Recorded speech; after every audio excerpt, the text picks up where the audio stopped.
بسم اللہ الرحمن الرحیم۔ مقدمہ۔ تمام تعریفیں اس ذات کے لیے ہے جس نے تمام مخلوق کو اپنی عبادت کے لیے پیدا کیا اور ان کو اپنی نعمتوں کے چادر میں اس لیے لپیٹا تاکہ اس کے شکر ادا کرے، اور ہمارے نبی حضرت محمد صلی اللہ علیہ وسلم پر درود و سلام ہو، اور اس کے آل و اصحاب پر جنہوں نے نبی کریم صلی اللہ علیہ وسلم کے نقش قدم کی پیروی کی اور آپ صلی اللہ علیہ وسلم کے محض اور طریقے پر چلے اور اللہ تعالیٰ کے راستے میں اسی طرح جہاد کیا جس طرح جہاد کرنے کا حق تھا۔ حمد و صلوات کے بعد حضرت حذیفہ سے روایت ہے کہ آپ صلی اللہ علیہ وسلم نے فرمایا، اس امت کے لیے ظالم اور جابر بادشاہ پر افسوس جو نیک لوگوں کو کس طرح ظلم و ستم کے کڑکے ڈراتے ہیں اور انہیں قتل کرتے ہیں۔ صرف وہی لوگ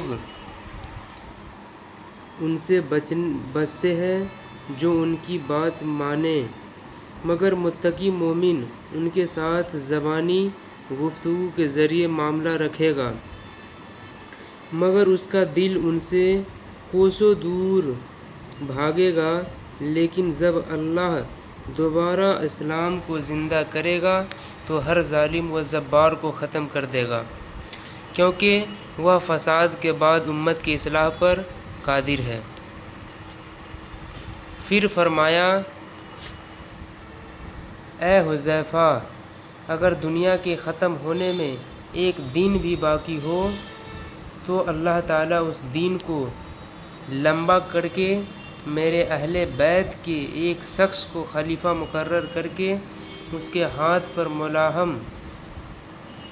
خون ریز جنگیں جاری کر دے گا اور اسلام کو دنیا پر غالب کر دے گا۔ اللہ تعالیٰ اپنے وعدہ خلاف نہیں کرتا، وہ جلد حساب لینے والا ہے۔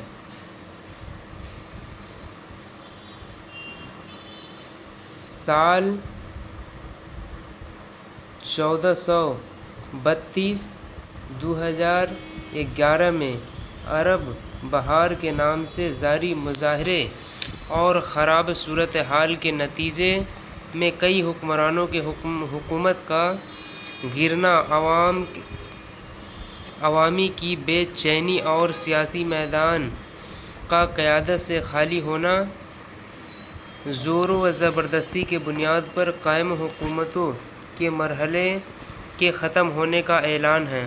اور ظالم و جابر حکمرانوں کو ختم کرنے کی ایک بڑی جھلک تھی۔ اس کے بعد آپس میں خون ریزی، فضول و عبث جنگوں اور طاغوتی قوتوں سے نبرد آزما ہو کر ایک دوسرے مرحلے میں منتقل ہوئے۔ اس وجہ سے تجارتیں اور راستے بند ہونا شروع ہوئے، لیکن ان سب سے اللہ تعالیٰ کا مقصود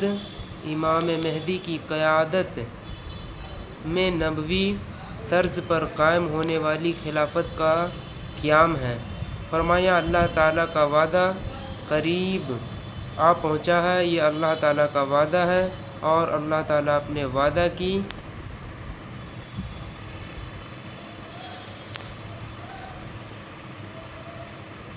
خلاف ورزی اللہ تعالیٰ اپنے وعدے کا خلاف ورزی نہیں کرتا